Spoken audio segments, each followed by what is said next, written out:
The new hire at my work is my college bully who took me on a fake date and used it as a chance to record me as a creep trying to prey on her. Should I use this as a chance to tell HR? Posted by you/do_construction7435. I, 34M, am a lead developer on a team at a mid-sized SaaS company with around 100 employees.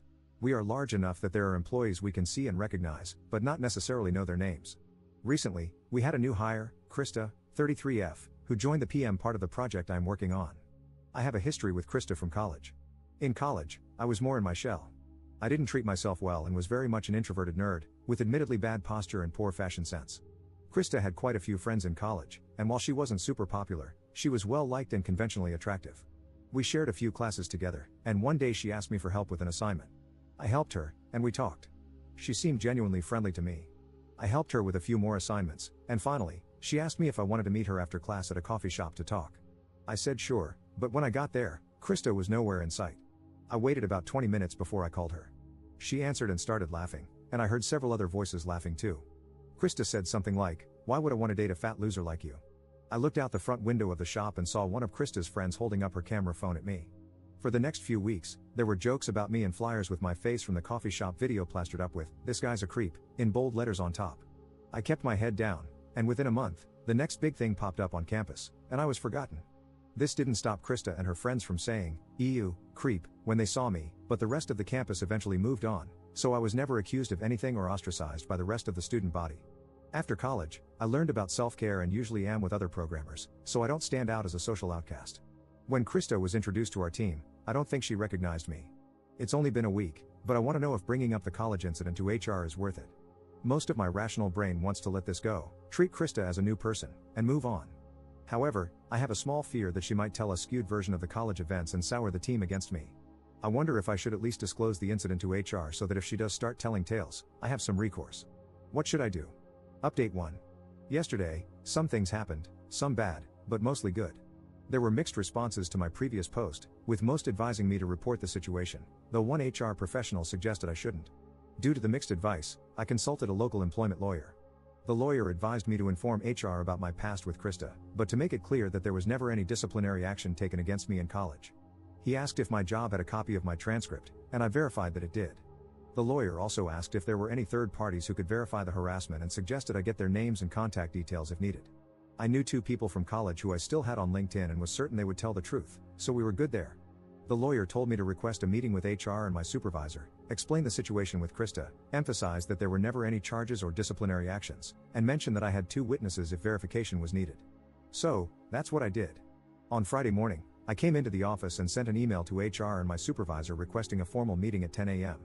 My supervisor came to my desk, asked if everything was okay, and wanted to make sure I was happy. I told him everything was fine, I wasn't leaving, and it wasn't anything to do with him or the team. He seemed relieved, and by 10 a.m., we were in the conference room with the HR officer.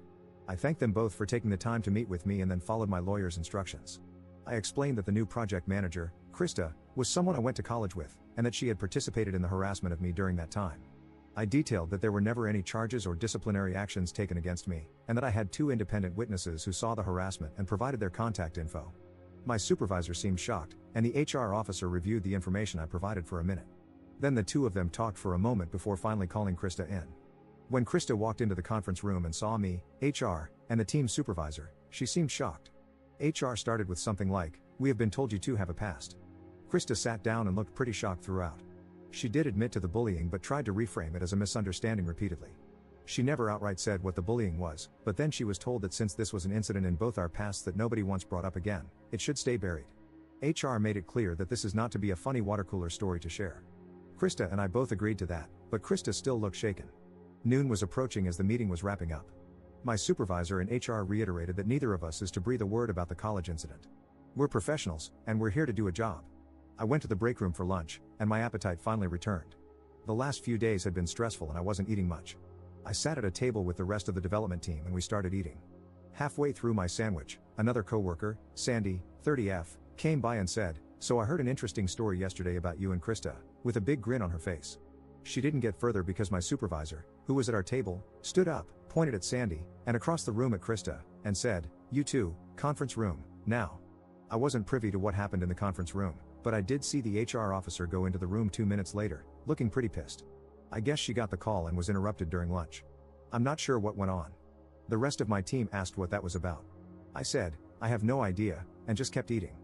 5 minutes later, 2 more coworkers from other parts of the project were brought into the conference room. Lunch ended and we went back to work, but speculation was high. It wasn't until 3 p.m. that the conference room finally emptied. Krista looked like she had been crying, and the others who had been in the room with her seemed to treat her quite coldly. I'm not sure what this will mean, but it appears, for now, that Krista is still working here. I appreciate the lengths HR and my supervisor are taking to ensure this won't blow up further. Update 2. Monday wasn't a dumpster fire, so that was good. My supervisor and the HR officer brought everyone on the team into the big conference room. The HR officer said that we are a professional company, and while we do like to have fun, we are to be strictly professional and not gossip about other coworkers' personal lives. Sandy and the 2 other coworkers who were brought into the conference room on Friday looked pretty ashamed during this. Krista was sitting at the other end of the conference room table, and there seemed to be a noticeable distance between her and the other employees. My supervisor said he wants to consider this matter closed and for us to get back to offering great solutions to our clients. Everyone filed out of the conference room and went back to work. Lunch on Monday was pretty tense, but on Tuesday management had a local Mexican place bring in a Taco Tuesday for us, and the mood improved considerably. I don't gossip, but I did hear murmurs that Krista is now on her final warning and has been put on a performance improvement plan, all within her first 2 weeks.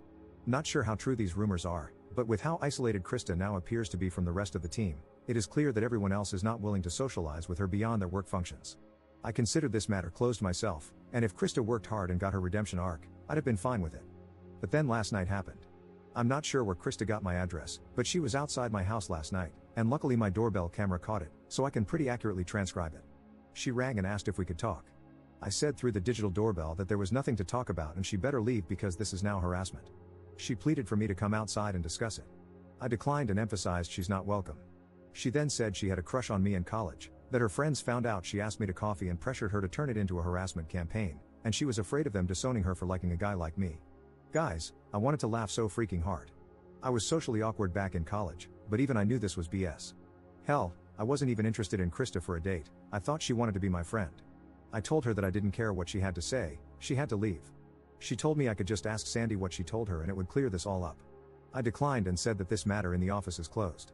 Krista finally made an exaggerated sigh and walked off. I took the video recording from the doorbell and sent it to the employment lawyer.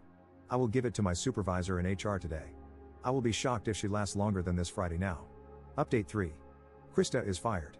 I didn't even have to send HR the doorbell cam video, but I did send it to the lawyer I was talking to. The lawyer is drafting a cease and desist and potentially a restraining order if needed. Krista somehow got my address from someone in IT. The IT new hire is suspended because of this data breach, and everyone got a memo about data security yesterday morning, including the usual about phishing scams.